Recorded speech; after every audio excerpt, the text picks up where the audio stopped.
व्यास जी के शिष्य महातेजस्वी जैमिनी ने तपस्या और स्वाध्याय में लगे हुए महामुनि मार्कंडेय से पूछा, भगवान, महात्मा व्यास जी द्वारा प्रतिपादित महाभारत अनेक शास्त्रों के दोष रहित एवं उज्ज्वल सिद्धांतों से परिपूर्ण है।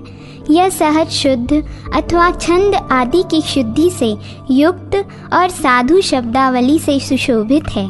इसमें पहले पूर्व पक्ष का प्रतिपादन करके फिर सिद्धांत पक्ष की स्थापना की गई है। जैसे देवताओं में विष्णु, मनुष्यों में ब्राह्मण तथा संपूर्ण आभूषणों में चूड़ामणि श्रेष्ठ है, जिस प्रकार आयुधों में वज्र और इंद्रियों में मन प्रधान माना गया है, उसी प्रकार समस्त शास्त्रों में महाभारत उत्तम बताया गया है। इसमें धर्म, अर्थ, काम और मोक्ष इन चारों पुरुषार्थों का वर्णन है। वे पुरुषार्थ कहीं तो परस्पर संबंध है और कहीं पृथक पृथक वर्णित हैं। इसके सिवा उनके अनुबंधों का भी इसमें वर्णन किया गया है। भगवान, इस प्रकार यह महाभारत उपाख्यान वेदों का विस्तार रूप है। इसमें बहुत से विषयों का प्रतिपादन किया गया है। मैं इसे यथार्थ रूप से जानना चाहता हूँ और इसीलिए आपकी सेवा में उपस्थित हुआ हूँ। जगत की सृष्टि, पालन और संहार के एकमात्र कारण सर्वव्यापी भगवान जनार्दन निर्गुण होकर भी मनुष्य रूप में कैसे प्रकट हुए तथा द्रुपद कुमारी कृष्णा अकेली ही 5 पांडवों की रानी महारानी क्यों हुई, इस विषय में मुझे महान संदेह है। द्रौपदी के 5 महारथी पुत्र जिनका अभी विवाह भी नहीं हुआ था और पांडव जैसे वीर जिनके रक्षक थे अनाथों की भांति कैसे मारे गए, ये सारी बातें आप मुझे विस्तार पूर्वक बताने की कृपा करें। मार्कंडेय जी बोले, मुनि श्रेष्ठ, यह मेरे लिए संध्या वंदन आदि कर्म करने का समय है। तुम्हारे प्रश्नों का उत्तर विस्तार पूर्वक देना है, अतः उसके लिए यह समय उत्तम नहीं है। जैमिने, मैं तुम्हें ऐसे पक्षियों का परिचय देता हूँ जो तुम्हारे प्रश्नों का उत्तर देंगे और तुम्हारे संदेह का निवारण करेंगे।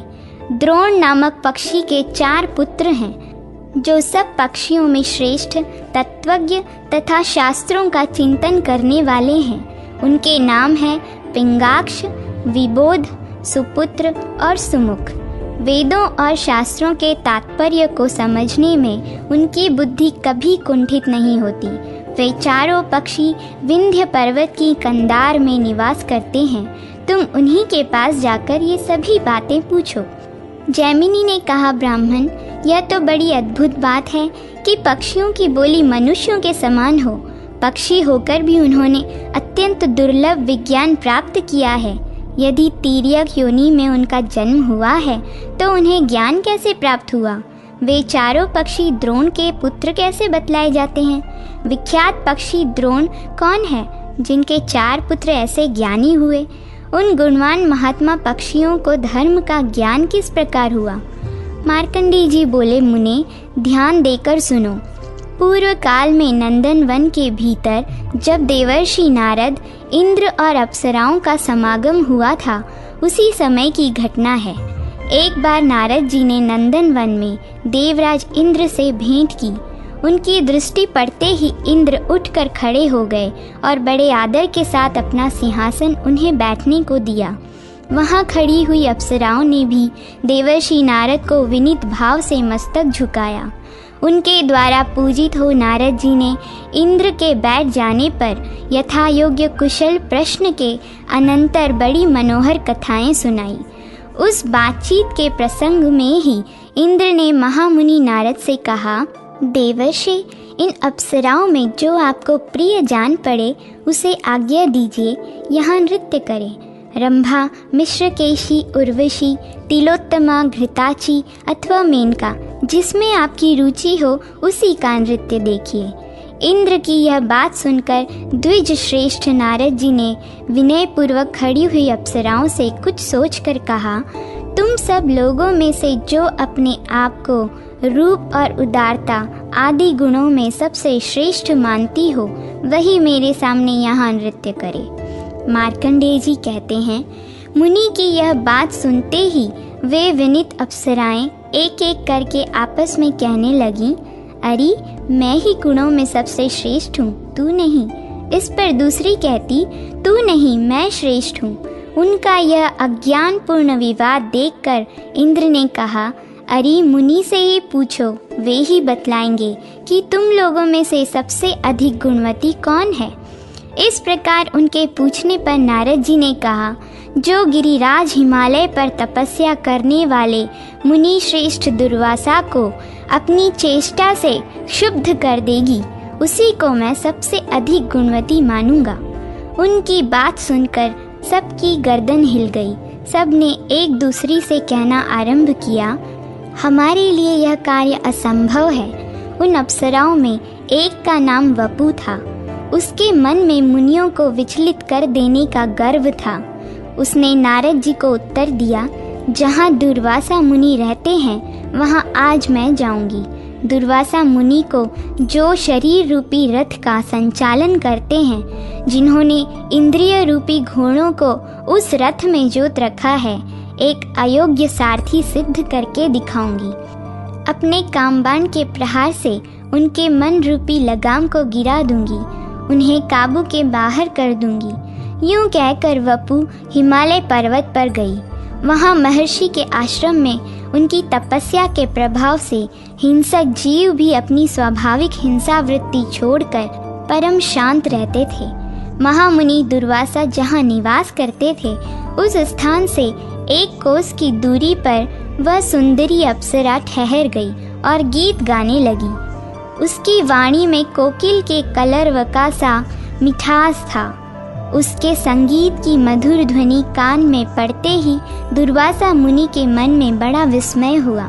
वे उसी स्थान की ओर गए जहाँ वह मृदु भाषणी बाला संगीत की तान छेड़े हुए थी। उसे देखकर महर्षि ने अपने मन को बलपूर्वक रोका और यह जानकर कि यह मुझे लुभाने के लिए आई है, उन्हें क्रोध और अमर्ष हो आया। फिर तो वे महातपस्वी महर्षि उस अप्सरा से इस प्रकार बोले, आकाश में विचरने वाली मतवाली अप्सरा, तू बड़े कष्ट से उपार्जित किए हुए मेरे तप में विघ्न डालने के लिए आई है। अतः मेरे क्रोध से कलंकित होकर तू पक्षी के कुल में जन्म लेगी।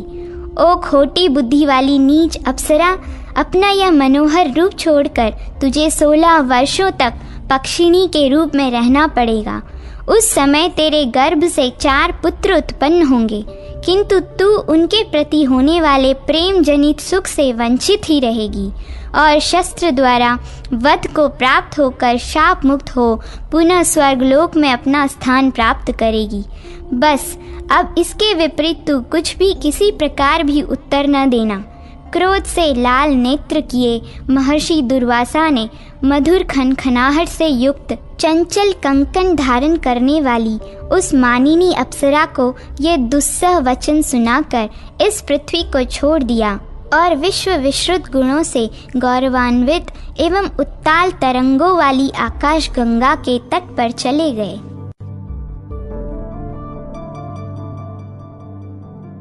सुकृष मुनि के पुत्रों के पक्षी की योनि में जन्म लेने का कारण। मार्कंडेय जी कहते हैं, जैमिने, अरिष्ट नेमि के पुत्र पक्षीराज गरुड़ हुए। गरुड़ के पुत्र संपाति के नाम से विख्यात हुए। संपाति का पुत्र शूरवीर सुपार्श्व था। सुपार्श्व का पुत्र कुंभी और कुंभी का पुत्र प्रलोलुप हुआ। उसके भी 2 पुत्र हुए। उनमें एक का नाम कंक और दूसरे का नाम कंधर था। कंधर के ताक्षी नाम की कन्या हुई, जो पूर्व जन्म में श्रेष्ठ अप्सरा वपु थी और दुर्वासा मुनि की शापाग्नि से दग्ध हो पक्षिणी के रूप में प्रकट हुई थी। मंदपाल पक्षी के पुत्र द्रोण ने कंधर की अनुमति से उस कन्या के साथ विवाह किया। कुछ काल के अनंतर ताक्षी गर्भवती हुई। उसका गर्भ अभी 3.5 महीने का ही था कि वह कुरुक्षेत्र में गई। वहाँ कौरव और पांडवों में बड़ा भयंकर युद्ध छिड़ा हुआ था। भवितव्यातवश वह पक्षिणी उस युद्ध क्षेत्र में प्रवेश कर गई। वहाँ उसने देखा भगदत्त और अर्जुन में युद्ध हो रहा है। सारा आकाश टिड्डियों की भांति बाणों से खचाखच भर गया है। इतने में ही अर्जुन के धनुष से छूटा हुआ एक बाण बड़े वेग से उसके समीप आया और उसके पेट में घुस गया। पेट फट जाने से चंद्रमा के समान श्वेत रंग वाले 4 अंडे पृथ्वी पर गिरे, किंतु उनकी आयु शेष थी, अतः वे फूट न सके, बल्कि पृथ्वी पर ऐसे गिरे मानो रुई के ढेर पर पड़े हों। उन अंडों के गिरते ही भगदत्त के सुप्रतीक नामक गजराज की पीठ से एक बहुत बड़ा घंटा भी टूट कर गिरा, जिसका बंधन बाणों के आघात से कट गया था। यद्यपि वह अंडों के साथ ही गिरा था, तथापि उन्हें चारों ओर से ढकता हुआ गिरा और धरती में थोड़ा थोड़ा धंस भी गया। युद्ध समाप्त होने पर जहाँ घंटे के नीचे अंडे पड़े थे, उस स्थान पर शमीक नाम के एक संयमी महात्मा गए। उन्होंने वहाँ चिड़ियों के बच्चों की आवाज़ सुनी। यद्यपि उन सबको परम विज्ञान प्राप्त था, तथापि नीरे बच्चे होने के कारण अभी वे स्पष्ट वाक्य नहीं बोल सकते थे। उन बच्चों की आवाज़ से शिष्यों सहित महर्षि शमीक को बड़ा विस्मय हुआ और उन्होंने घंटे को उखाड़कर उसके भीतर पड़े हुए उन माता पिता और पंख से रहित पक्षी शावकों को देखा। उन्हें इस प्रकार भूमि पर पड़ा देख महामुनि शमीक आश्चर्य में डूब गए और अपने साथ आए हुए द्विजों से बोले, देवासुर संग्राम में जब दैत्यों की सेना देवताओं से पीड़ित होकर भागने लगी, तब उसकी ओर देखकर स्वयं विप्रवर शुक्राचार्य ने यह ठीक ही कहा था। ओ कायरों, क्यों पीठ दिखाकर जा रहे हो? न जाओ, लौट आओ। अरे शौर्य और सुयश का परित्याग करके ऐसे किस स्थान में जाओगे जहाँ तुम्हारी मृत्यु न होगी? कोई भागे या युद्ध करे, वह तभी तक जीवित रह सकता है जब तक के लिए पहले विधाता ने उसकी आयु निश्चित कर दी है। विधाता के इच्छा अनुसार जब तक जीव की आयु पूर्ण नहीं हो जाती, तब तक उसे कोई मार नहीं सकता। कोई अपने घर में मरते हैं, कोई भागते हुए प्राण त्याग करते हैं, कुछ लोग अन्न खाते और पानी पीते हुए ही काल के गाल में चले जाते हैं। इसी प्रकार कुछ लोग ऐसे हैं जो भोग विलास का आनंद ले रहे हैं, इच्छा अनुसार वाहनों पर विचरते हैं, शरीर से निरोग हैं तथा अस्त्र शस्त्रों से जिनका शरीर कभी घायल नहीं हुआ है, वे भी यमराज के वश में हो जाते हैं। कुछ लोग निरंतर तपस्या में ही लगे रहते हैं, किंतु उन्हें भी यमराज के दूत उठा ले गए। निरंतर योगाभ्यास में प्रवृत्त रहने वाले लोग भी शरीर से अमर न हो सके। पहले की बात है, वज्रपाणी इंद्र ने एक बार शंबरासुर के ऊपर अपने वज्र का प्रहार किया था। उस वज्र ने उसकी छाती में चोट पहुंचाई, तथापि वह असुर मर न सका। परंतु काल आने पर उन्हीं इंद्र ने उसी वज्र से जब जब दानवों को मारा, वे तत्काल मृत्यु को प्राप्त हो गए। यह समझकर तुम्हें भय नहीं करना चाहिए, तुम सब लोग लौट आओ। उनके इस प्रकार समझाने पर वे दैत्य मृत्यु का भय त्याग कर रणभूमि में लौट आए। शुक्राचार्य की कही हुई उपयुक्त बातों को इन श्रेष्ठ पक्षियों ने सत्य कर दिखाया, क्योंकि उस अलौकिक युद्ध में पड़कर भी इनकी मृत्यु नहीं हुई। ब्राह्मणों, भला सोचो तो सही, कहाँ अंडों का गिरना, कहाँ उसके साथ ही घंटे का भी टूट पड़ना, और कहाँ मांस, मज्जा तथा रक्त से भरी हुई भूमि का बिछौना बन जाना।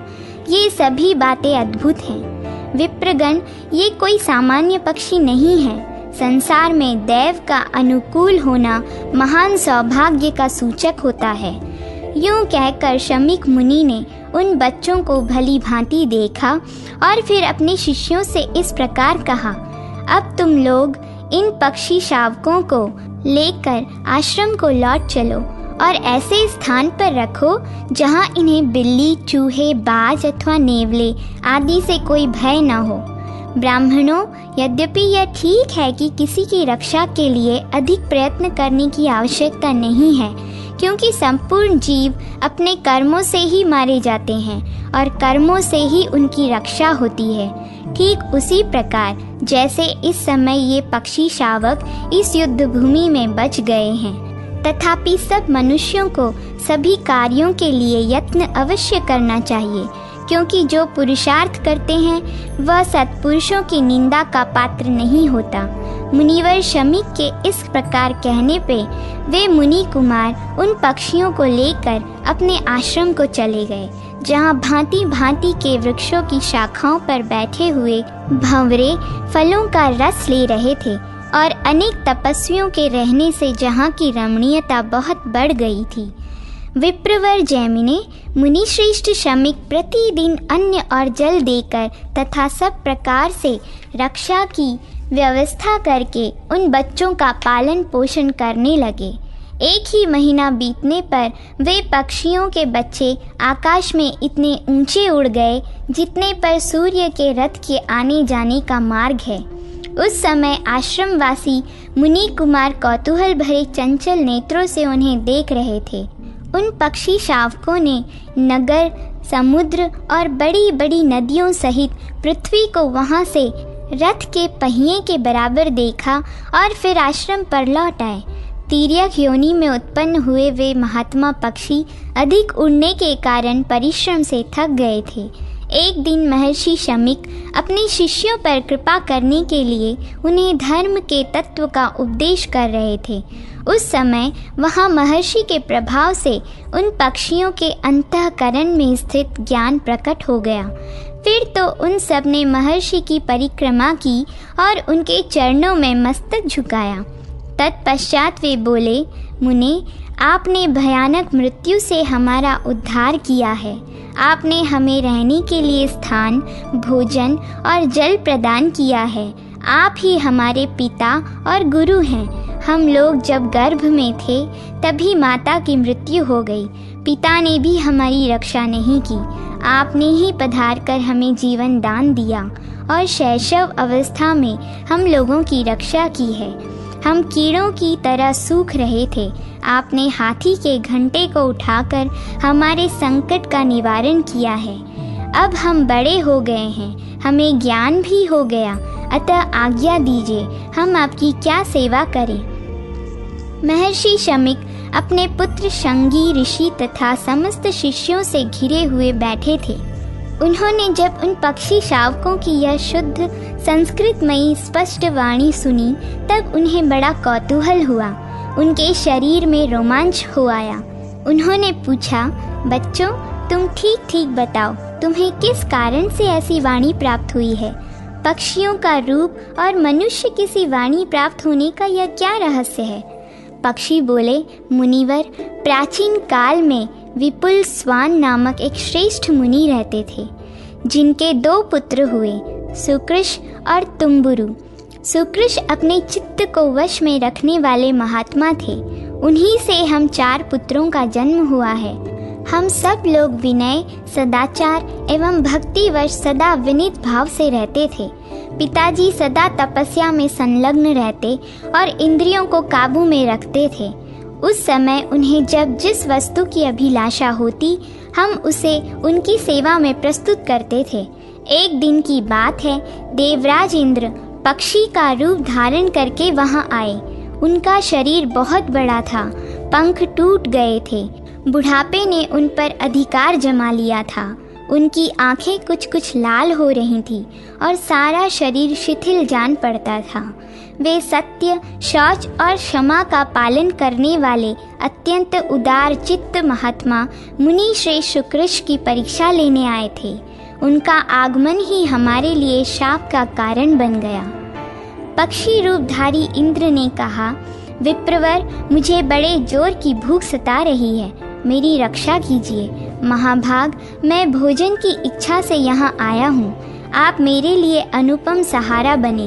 मैं विंध्य पर्वत के शिखर पर रहता था। वहाँ पे किसी प्रबल पक्षी के पंख से प्रकट हुई अत्यंत वेग युक्त वायु के झोंके खाकर पृथ्वी पर गिर पड़ा और मूर्छित हो गया।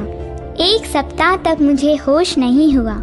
8वें दिन मेरी चेतना लौटी। सचेत होने पर मैं भूख से व्याकुल हो गया और भोजन की इच्छा से आपकी शरण में आया हूँ। इस समय मुझे तनिक भी चैन नहीं है। मेरे मन में बड़ी व्यथा हो रही है। विमल बुद्धि वाले महर्षि, आप मेरी रक्षा के लिए भोजन दीजिए, जिससे मेरी जीवन यात्रा चालू रहे। यह सुनकर महर्षि ने उन पक्षी रूपधारी इंद्र से कहा, मैं तुम्हारे प्राणों की रक्षा के लिए तुम्हें यथेष्ट भोजन दूंगा। यूँ कहकर द्विज श्रेष्ठ सुकृष्ण ने पुनः उनसे पूछा, तुम्हारे लिए कैसे आहार की व्यवस्था करनी चाहिए? उन्होंने कहा, मुने, मनुष्य के मांस से मुझे विशेष तृप्ति होती है। ऋषि ने कहा, अरे कहाँ मनुष्य का मांस और कहाँ तुम्हारी वृद्धावस्था? जान पड़ता है जीव की दूषित भावनाओं का सर्वथा अंत कभी नहीं होता। अथवा मुझे यह सब कहने की क्या आवश्यकता? जिसे देने की प्रतिज्ञा कर ली गई उसे सदा देना ही चाहिए। मेरे मन में सदा ऐसा ही भाव रहता है। इंद्र से यूँ कहते हुए अपनी प्रतिज्ञा पूरी करने का निश्चय करके विप्रवर श्री कृष्ण ने हम सबको शीघ्र ही बुलाया और हमारे गुणों की बारंबार प्रशंसा करते हुए कहा, पुत्रों, यदि तुम लोगों के विचार से पिता परम गुरु और पूजनीय हो तो निष्कपट भाव से मेरे वचन का पालन करो। उनकी यह बात सुनते ही हम सब लोगों ने बड़े आदर के साथ कहा, पिताजी, आप जो कुछ भी कहेंगे, जिस कार्य के लिए भी हमें आज्ञा देंगे, उसे हमारे द्वारा पूर्ण किया हुआ ही समझिए। ऋषि बोले, यह पक्षी भूख प्यास से पीड़ित होकर मेरी शरण में आया है। तुम लोग शीघ्र ही ऐसा करो जिससे तुम्हारे शरीर के मांस से क्षण भर इसकी तृप्ति और तुम्हारे रक्त से इसकी प्यास बुझ जाए। यह सुनकर हमें बड़ी व्यथा हुई। हमारे शरीर में कंप और मन में भय छा गया। हम सहसा बोल उठे, इसमें तो बड़ा कष्ट है, यह काम हमसे नहीं हो सकता। कोई भी समझदार मनुष्य दूसरे के शरीर के लिए अपने शरीर का नाश अथवा वध कैसे करा सकता है? अतः हम लोग यह काम नहीं करेंगे। हमारी ऐसी बातें सुनकर वे मुनि क्रोध से जल उठे और अपनी लाल लाल आँखों से हमें दग्ध करते हुए से पुनः इस प्रकार बोले, अरे मुझसे इसके लिए प्रतिज्ञा करके भी तुम लोग यह कार्य नहीं करना चाहते। अतः मेरे शाप से दग्ध होकर तुम लोग पक्षियों की योनि में जन्म लोगे। हमसे यूँ कहकर उन्होंने शास्त्र के अनुसार अपनी अंत्येष्टि क्रिया की और अर्धदेहिक संस्कार की विधि पूर्ण की। इसके बाद वे उस पक्षी से बोले, खगश्रेष्ठ, अब तुम निश्चिंत होकर मुझे भक्षण करो। मैंने अपना यह शरीर तुम्हें आहार के रूप में समर्पित कर दिया है। पक्षीराज, जब तक अपने सत्य का पूर्ण रूप से पालन होता रहे, यही ब्राह्मण का ब्राह्मणत्व कहलाता है। ब्राह्मण दक्षिणायुक्त यज्ञों अथवा अन्य कर्मों के अनुष्ठान से भी वह महान पुण्य नहीं प्राप्त कर सकते जो उन्हें सत्य की रक्षा करने से प्राप्त होता है। महर्षि का यह वचन सुनकर पक्षी रूपधारी इंद्र के मन में बड़ा विस्मय हुआ।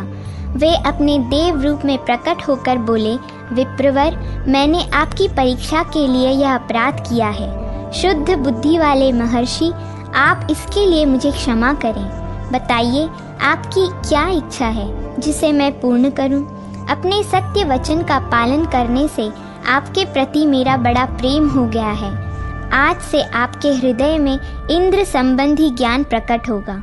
अब आपकी तपस्या और धर्म में कोई विघ्न नहीं उपस्थित होगा। यूँ कहकर जब इंद्र चले गए, तब हम लोगों ने क्रोध में भरे हुए महामुनि पिताजी के चरणों में मस्तक रखकर प्रणाम किया और इस प्रकार कहा, तात, हम मृत्यु से डर रहे थे। महामते, आप हम दीनों के अपराध को क्षमा करें। हम लोगों को जीवन बहुत ही प्रिय है। चमड़े, हड्डी और मांस के समूह तथा पीप और रक्त से भरे हुए इस शरीर में जहाँ हमें तनिक भी आसक्ति नहीं रखनी चाहिए, वहीं हमारी इतनी आसक्ति है। महाभाग, काम, क्रोध आदि दोष जीव के प्रबल शत्रु हैं। इनसे विवश होकर यह लोक जिस प्रकार मोह के वशीभूत हो जाता है, उसे आप सुने। यह शरीर एक बहुत बड़ा नगर है। प्रज्ञा ही इसकी चार दीवारी है। हड्डियां ही इसमें खंबे का काम देती हैं। चमड़ा ही इस नगर की दीवार है और समूचे नगर को रोके हुए है। मांस और रक्त के पंख का इस पर लेप चढ़ा हुआ है। इस नगर में 9 दरवाजे हैं। इसकी रक्षा में बहुत बड़ा प्रयास करना होता है। नस नाड़ियाँ इसे सब ओर से घेरे हुए हैं। चेतन पुरुष ही इस नगर के भीतर राजा के रूप में विराजमान है। उसके 2 मंत्री हैं, बुद्धि और मन। वे दोनों परस्पर विरोधी हैं और आपस में वैर निकालने के लिए दोनों ही यत्न करते रहते हैं। 4 ऐसे शत्रु हैं जो उस राजा का नाश करते हैं। उनके नाम हैं काम, क्रोध, लोभ और मोह। जब राजा उन 9 दरवाजों को बंद किए रहता है तब उसकी शक्ति सुरक्षित रहती है और वह सदा निर्भय बना रहता है। वह सबके प्रति अनुराग रखता है, अतः शत्रु उसका पराभव नहीं कर पाते।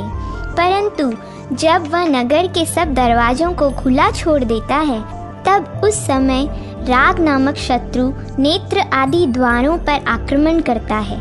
वह सर्वत्र व्याप्त रहने वाला बहुत विशाल और 5 दरवाजों से नगर में प्रवेश करने वाला है। उसके पीछे पीछे 3 और भयंकर शत्रु इस नगर में घुस जाते हैं। 5 इंद्रिय नामक द्वारों से शरीर के भीतर प्रवेश करके राग, मन तथा अन्यान्य इन इंद्रियों के साथ संबंध जोड़ लेता है। इस प्रकार इंद्रिय और मन को वश में करके वह दुर्धर्ष हो जाता है और समस्त दरवाजों को काबू में करके 4 दीवारी को नष्ट कर देता है। मन को राग के अधीन हुआ देख बुद्धि तत्काल नष्ट हो जाती है। जब मंत्री साथ नहीं रहते तब अन्य पुरवासी भी उसे छोड़ देते हैं। फिर शत्रुओं को उसके छिद्र का ज्ञान हो जाने से राजा उनके द्वारा नाश को प्राप्त होता है।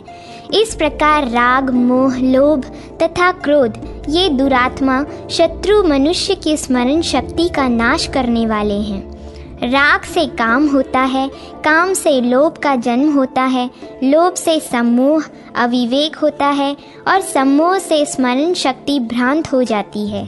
स्मृति की भ्रांति से बुद्धि का नाश होता है और बुद्धि का नाश होने से मनुष्य स्वयं भी नष्ट, कर्तव्य भ्रष्ट हो जाता है। इस प्रकार जिनकी बुद्धि नष्ट हो चुकी है वो राग और लोभ के पीछे चलने वाले हैं तथा जिन्हें जीवन का बहुत लोभ है, ऐसे हम लोगों पर आप प्रसन्न होइए। मुनिश्रेष्ठ, यह जो शाप आपने दिया है वह हमें लागू न हो। तामसी योनि बड़ी कष्टदायिनी होती है, हम उसे कभी प्राप्त न हो। ऋषि ने कहा, पुत्रों, आज तक मेरे मुख से कभी झूठी बात नहीं निकली, अतः मैंने जो कुछ कहा है वह कभी मिथ्या नहीं होगा। मैं यहाँ देव को ही प्रधान मानता हूँ, उसके सामने पौरुष व्यर्थ है। आज देव ने मुझसे बलपूर्वक यह अयोग्य कर्म करा डाला जिसकी मैंने कभी मन में कल्पना भी नहीं की थी। पुत्रों, तुम लोगों ने प्रणाम करके मुझे प्रसन्न किया है, इसलिए तिर्यक योनि में जन्म लेने पर भी तुम्हें परम ज्ञान प्राप्त होगा। ज्ञान से ही तुम्हें सन्मार्ग का दर्शन होगा। तुम्हारे क्लेश और पाप धुल जाएंगे तथा तुम्हारे मन में किसी प्रकार का संशय नहीं रहेगा। इस प्रकार मेरे प्रसाद से ज्ञान पाकर तुम परम सिद्धि को प्राप्त कर लोगे। भगवान, इस प्रकार पूर्व काल में दैववश पिता ने हमें शाप दे दिया। तब से बहुत काल के बाद हम दूसरी योनि में आए, युद्ध भूमि में उत्पन्न हुए और फिर आपके द्वारा हम लोगों का पालन हुआ है। द्विज श्रेष्ठ, यही हमारे पक्षी योनि में आने की कहानी है। संसार में कोई भी जीव ऐसा नहीं है जिसे देव के द्वारा बाधा न पहुंचती हो, क्योंकि समस्त जीव जंतुओं की चेष्टा देव के ही अधीन है। मार्कंडेय जी कहते हैं, उनकी बात सुनकर महाभाग शमीक मुनि ने अपने पास बैठे हुए द्विजों से कहा, मैंने तुम लोगों को पहले ही बताया था कि ये साधारण पक्षी नहीं है, कोई श्रेष्ठ द्विज हैं जो कि अलौकिक युद्ध में जन्म लेकर भी मृत्यु को प्राप्त नहीं हुए। तदनंतर महात्मा शमीक ने अत्यंत प्रसन्न होकर उन्हें जाने की आज्ञा दे दी। फिर वे वृक्षों और लताओं से सुशोभित पर्वतों में श्रेष्ठ विंध्यगिरि पर चले गए। तब से आज तक वे धर्मात्मा पक्षी तपस्या और स्वाध्याय में संलग्न हो समाधि के लिए दृढ़ निश्चय करके उस पर्वत पर ही निवास करते हैं। धर्म पक्षी द्वारा जैमिनी के प्रश्नों का उत्तर।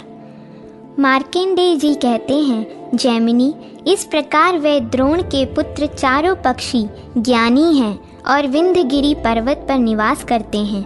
तुम उनकी सेवा में जाओ और उनसे ज्ञातव्य बातें पूछो। मार्कंडेय मुनि की यह बात सुनकर महर्षि जैमिनी विंध्य पर्वत पर जहाँ वे धर्मात्मा पक्षी रहते थे गए। उस पर्वत के निकट पहुँचने पर पाठ करते हुए उन पक्षियों की ध्वनि उनके कानों में पड़ी। उसे सुनकर जैमिनी बड़े विस्मय में पड़े और इस प्रकार सोचने लगे, अहो, ये श्रेष्ठ पक्षी बहुत ही स्पष्ट उच्चारण करते हुए पाठ कर रहे हैं। जिस अक्षर का कंठ, तालु आदि जो स्थान है उसका वहीं से उच्चारण हो रहा है। बोलने में कितनी शुद्धता और सफाई है। ये अविराम पाठ करते जा रहे हैं, रुक कर सांस तक नहीं लेते। श्वास की गति पर इन्होंने विजय प्राप्त कर ली है। किसी भी शब्द के उच्चारण में कोई दोष नहीं दिखाई देता। ये यद्यपि निंदित योनि को प्राप्त हुए हैं, तथापि सरस्वती देवी इनको नहीं त्याग रही हैं। यह मुझे बड़े आश्चर्य की बात जान पड़ती है। बंधु बांधवजन, मित्रगण तथा घर में और जो प्रिय वस्तुएं हैं वे सभी साथ छोड़कर चली जाती हैं, परंतु सरस्वती कभी त्याग नहीं करती। इस प्रकार सोचते विचारते हुए महर्षि जैमिनी ने विंध्य पर्वत की कंदार में प्रवेश किया। वहां जाकर उन्होंने देखा वे पक्षी शिलाखंड पर बैठे हुए पाठ कर रहे हैं। उन पर दृष्टि पड़ते ही महर्षि जैमिनी हर्ष में भरकर बोले, श्रेष्ठ पक्षियों, आपका कल्याण हो। मुझे व्यास जी का शिष्य जैमिनी समझिए। मैं आप लोगों का दर्शन करने के लिए उत्कंठित होकर यहाँ आया हूँ। आपके पिता ने अत्यंत क्रोध में आकर जो आप लोगों को शाप दे दिया और आपको पक्षियों की योनि में आना पड़ा, उसके लिए खेद नहीं करना चाहिए, क्योंकि वह सर्वथा देव का ही विधान था। तपस्या का क्षय हो जाने पर मनुष्य दाता होकर भी याचक बन जाते हैं, स्वयं मारकर भी दूसरों के हाथ से मारे जाते हैं तथा पहले दूसरों को गिराकर भी स्वयं दूसरों के द्वारा गिराए जाते हैं। इस प्रकार आने वाली विपरीत दशाएं मैंने अनेक बार देखी हैं। भाव के बाद अभाव तथा अभाव के बाद भाव। इस प्रकार भावाभाव की परंपरा से संसार के लोग निरंतर व्याकुल रहते हैं। आप लोगों को भी अपने मन में ऐसा ही विचार करके कभी शोक नहीं करना चाहिए। शोक और हर्ष के वशीभूत न होना ही ज्ञान का फल है। तदनंतर उन धर्मात्मा पक्षियों ने पाद्य और अर्ध के द्वारा महर्षि जैमिनी का पूजन किया और उन्हें प्रणाम करके उनकी कुशल पूछी। फिर अपने पंखों से हवा करके उनकी थकावट दूर की। जब वे सुखपूर्वक बैठकर विश्राम ले चुके, तब पक्षियों ने कहा, ब्राह्मण, आज हमारा जन्म सफल हो गया। यह जीवन भी उत्तम जीवन बन गया, क्योंकि आज हमें आपके दोनों चरण कमलों का दर्शन मिला, जो देवताओं के लिए भी वंदनीय है। हमारे शरीर में पिताजी के क्रोध से प्रकट हुई जो अग्नि जल रही है, वह आज आपके दर्शन रूपी जल से सींचकर शांत हो गई। ब्राह्मण, आप कुशल से तो हैं ना? आपके आश्रम में रहने वाले मृग, पक्षी, वृक्ष, लता, गुल्म, बांस और भांति भांति के तृण, इन सब की कुशल है ना? इन पर कोई संकट तो नहीं है? अब हम पर कृपा कीजिए और यहाँ अपने आगमन का कारण बतलाइए। हमारा कोई बहुत बड़ा भाग्य था जो आप इन नेत्रों के अतिथि हुए। जैमिनी बोले, श्रेष्ठ पक्षीगण, मुझे महाभारत शास्त्र में कई संदेह हैं। उन सबको पूछने के लिए पहले मैं भृगुकुल श्रेष्ठ महात्मा मार्कंडेय मुनि के पास गया था। मेरे पूछने पर उन्होंने कहा, विंध्य पर्वत पर द्रोण के पुत्र महात्मा पक्षी रहते हैं। वे तुम्हारे प्रश्नों का विस्तार पूर्वक उत्तर देंगे। उनकी आज्ञा से ही मैं इस महान पर्वत पर आया हूँ। आप लोग हमारे प्रश्नों को पूर्ण रूप से सुनकर उनका विवेचन करें। पक्षियों ने कहा, ब्राह्मण, आपका प्रश्न यदि हमारी बुद्धि के बाहर न होगा तो हम अवश्य उसका समाधान करेंगे। आप निशंक होकर सुने। विप्रवर, चारों वेद, धर्मशास्त्र, संपूर्ण वेदांग तथा और भी जो वेदों के समान माननीय इतिहास पुराण आदि हैं, उन सब में हमारी बुद्धि का प्रवेश है। तथापि हम कोई प्रतिज्ञा नहीं कर सकते। आपको महाभारत में जो जो संदिग्ध बात जान पड़े उसे निर्भीक होकर पूछिए। जैमिनी बोले, पक्षियों, आप लोगों का अंतःकरण निर्मल है। महाभारत में मेरे लिए जो संदिग्ध बातें हैं उन्हें मैं बताता हूँ, सुनिए और सुनकर उनकी व्याख्या कीजिए। सर्वव्यापी भगवान जनार्दन संपूर्ण जगत के आधार, समस्त कारणों के भी कारण और निर्गुण होते हुए भी मनुष्य शरीर को कैसे प्राप्त हुए? द्रुपद कुमारी कृष्णा अकेली ही 5 पांडवों की महारानी क्यों हुई? इस विषय में मुझे महान संदेह है।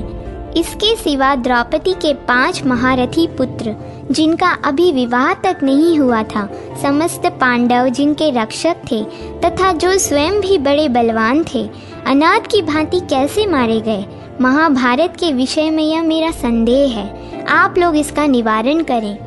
पक्षियों ने कहा, जो संपूर्ण देवताओं के स्वामी, सर्वव्यापक, सबकी उत्पत्ति के कारण, अंतर्यामी, प्रमाणों के अविषय, सनातन, अविनाशी, चतुर्व्यूह स्वरूप, त्रिगुणमय, निर्गुण, सबसे बड़े, अत्यंत गौरवशाली, सर्वश्रेष्ठ तथा अमृत स्वरूप हैं, उन भगवान विष्णु को हम सबसे पहले नमस्कार करते हैं, जिनसे बढ़कर सूक्ष्म तथा जिनसे अधिक बड़ा भी कोई नहीं है, जिनके द्वारा यह संपूर्ण विश्व व्याप्त है और जो इस जगत के आदि कारण और अजन्मा है, जो उत्पत्ति, लय, प्रत्यक्ष और परोक्ष सबसे विलक्षण है। इस संपूर्ण जगत को जिनकी रचना बतलाते हैं तथा अंत में जिनके भीतर इसका संहार होता है, उन परमेश्वर को हमारा नमस्कार है। तत्पश्चात जो अपने चारों मुखों से ऋक्, साम आदि वेदों का उच्चारण करते हुए तीनों लोकों को पवित्र करते हैं, उन आदि देव ब्रह्मा जी को भी हम एकाग्र चित्त से नमस्कार करते हैं। इसी प्रकार जिनके एक ही बाण से पराजित होकर असुरगण कभी याज्ञिकों के यज्ञों का विनाश नहीं करते, उन भगवान शंकर को भी मस्तक झुकाते हैं। इसके बाद हम अद्भुत कर्म करने वाले व्यास जी के संपूर्ण मतों की व्याख्या करेंगे, जिन्होंने महाभारत के उद्देश्य से धर्म आदि का रहस्य प्रकट किया है। तत्वदर्शी मुनियों ने जल को नारा कहा है। वह नारा ही पूर्व काल में भगवान का निवास स्थान रहा, इसीलिए वे नारायण कहे गए हैं। ब्राह्मण, वे सर्वव्यापी भगवान नारायण देव सबको व्याप्त करके स्थित हैं। वे सगुण भी हैं और निर्गुण भी। उनका प्रथम स्वरूप ऐसा है कि जिसका शब्दों द्वारा प्रतिपादन नहीं किया जा सकता। विद्वान पुरुष उसे शुक्ल देखते हैं। भगवान का वह दिव्य विग्रह ज्योति पुंज से परिपूर्ण है। वही योगी पुरुषों की परानिष्ठा है। वह दिव्य स्वरूप दूर भी है और समीप भी। उसे सब गुणों से अतीत जानना चाहिए। उस दिव्य स्वरूप का ही नाम वासुदेव है। अहंता और ममता का त्याग करने से ही उसका साक्षात्कार होता है। रूप और वर्ण आदि काल्पनिक भाव उसमें नहीं है। वह सदा परम शुद्ध एवं उत्पन्न अधिष्ठान स्वरूप है। भगवान का दूसरा स्वरूप शेष के नाम से प्रसिद्ध है, जो पाताल लोक में रहकर पृथ्वी को अपने मस्तक पर धारण करता है।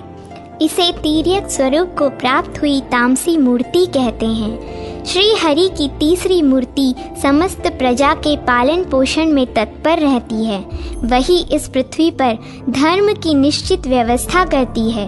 धर्म का नाश करने वाले उद्दंड असुरों को मारती तथा धर्म की रक्षा में संलग्न रहने वाले देवताओं और साधु संतों की रक्षा करती है। जैमिनी जी, संसार में जब जब धर्म का ह्रास और अधर्म का उत्थान होता है, तब तब वह अपने आप को यहाँ प्रकट करती है।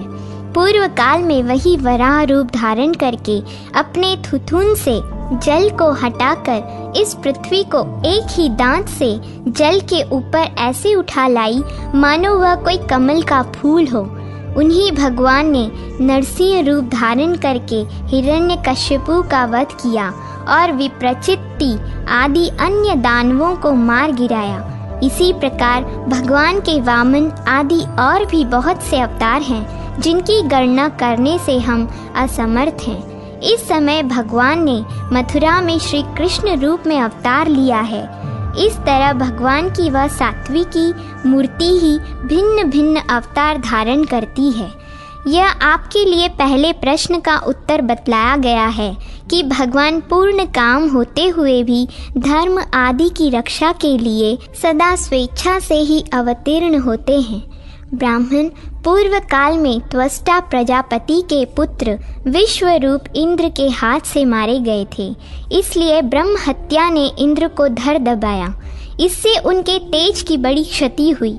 इस अन्याय के कारण इंद्र का तेज धर्मराज के शरीर में प्रवेश कर गया, अतः इंद्र निस्तेज हो गए। तदनंतर अपने पुत्र के मारे जाने का समाचार सुनकर त्वष्टा प्रजापति को बड़ा क्रोध हुआ। उन्होंने अपने मस्तक से एक जटा उखाड़कर सबको सुनाते हुए यह बात कही, आज देवताओं सहित तीनों लोग मेरे पराक्रम को देखें।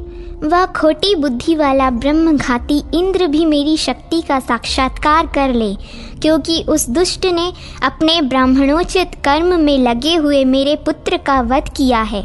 यूं कहकर क्रोध से लाल आंखें किए प्रजापति ने वह जटा अग्नि में होम दी। फिर तो उस होमकुंड से वृत्र नामक महान असुर प्रकट हुआ, जिसके शरीर से सब और आग की लपटें निकल रही थी। विशाल देह, बड़ी बड़ी दाढ़ें और कटे शटे कोयल के ढेर की भांति शरीर का रंग था।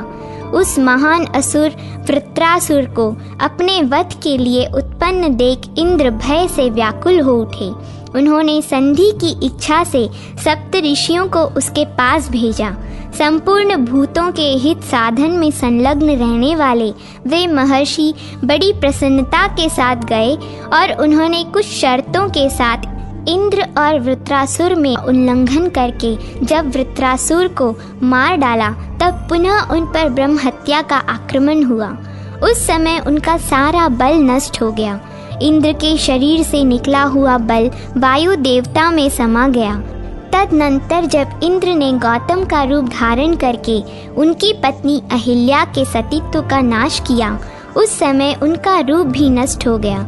उनके अंग प्रत्यंग का लावण्य जो बड़ा ही मनोरम था, व्यभिचार दोष से दूषित देवराज इंद्र को छोड़कर दोनों अश्विनी कुमारों के पास चला गया। इस प्रकार इंद्र अपने धर्म, तेज, बल और रूप से वंचित हो गए। यह जानकर दैत्यों ने उन्हें जीतने का उद्योग आरंभ कर दिया। महामुने, उन दिनों पृथ्वी पर जो अधिक पराक्रमी राजा थे, उन्हीं के कुलों में देवराज को जीतने की इच्छा रखने वाले अत्यंत बलशाली दैत्य उत्पन्न हुए। कुछ काल के अनंतर यह पृथ्वी पाप के भारी भार से पीड़ित हो मेरु पर्वत के शिखर पर, जहाँ देवताओं की दिव्य सभा है, गई। वहाँ पहुंचकर उनसे दानवों को दैत्यों से होने वाले अपने खेद का कारण बतलाया। वह बोली, देवताओं, आपने पूर्व काल में जिन महापराक्रमी असुरों का वध किया है, वे सब इस समय मनुष्य लोक में जाकर राजाओं के घर में उत्पन्न हुए हैं। ऐसे दैत्यों की अनेक अक्षोहिणी सेनाएं हैं। मैं उनके भार से पीड़ित होकर नीचे की ओर धंसी जाती हूँ। आप लोग ऐसा कोई उपाय करें जिससे मुझे शांति मिले। पक्षी कहते हैं, पृथ्वी के यूं कहने पर संपूर्ण देवता अपने अपने तेज के अंश से पृथ्वी पर अवतार लेने लगे। उनके अवतार के दो ही उद्देश्य थे, प्रजाजनों का उपकार और पृथ्वी के भार का अपहरण। इंद्र के शरीर से जो तेज प्राप्त हुआ था, उसे स्वयं धर्मराज ने कुंती के गर्भ में स्थापित किया। उसी से महातेजस्वी राजा युधिष्ठिर का जन्म हुआ। फिर वायु देवता ने इंद्र के ही बल को कुंती के उदर में स्थापित किया। उससे भीम उत्पन्न हुए। इंद्र के आधे अंश से अर्जुन का जन्म हुआ। इसी प्रकार इंद्र का ही सुंदर रूप अश्विनी कुमारों द्वारा माद्री के गर्भ में स्थापित किया गया था, जिससे अत्यंत कांतिमान नकुल और सहदेव उत्पन्न हुए। इस प्रकार देवराज इंद्र 5 रूपों में अवतीर्ण हुए। उनकी पत्नी शची ही महाभागा कृष्णा के रूप में अग्नि से प्रकट हुई। अतः कृष्णा एकमात्र इंद्र की ही पत्नी थी और किसी की नहीं। योगीश्वर भी अनेक शरीर धारण कर लेते हैं, फिर इंद्र तो देवता हैं, उनके 5 शरीर धारण कर लेने में क्या संदेह है। इस प्रकार 5 पांडवों की जो एक पत्नी हुई, उसका रहस्य बताया गया है।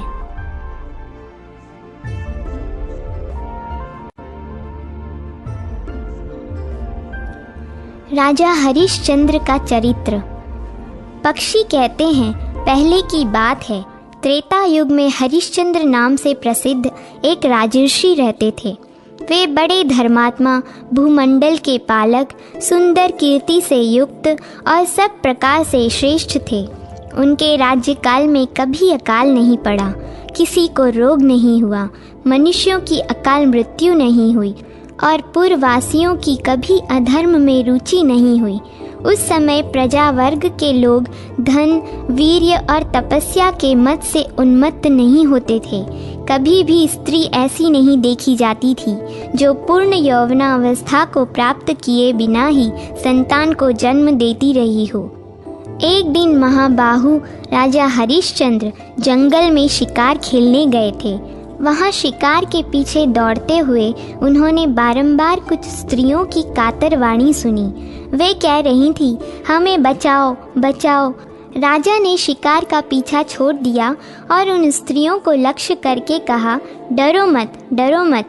कौन सा ऐसा दुष्ट बुद्धि वाला पुरुष है जो मेरे शासनकाल में भी ऐसा अन्याय करता है।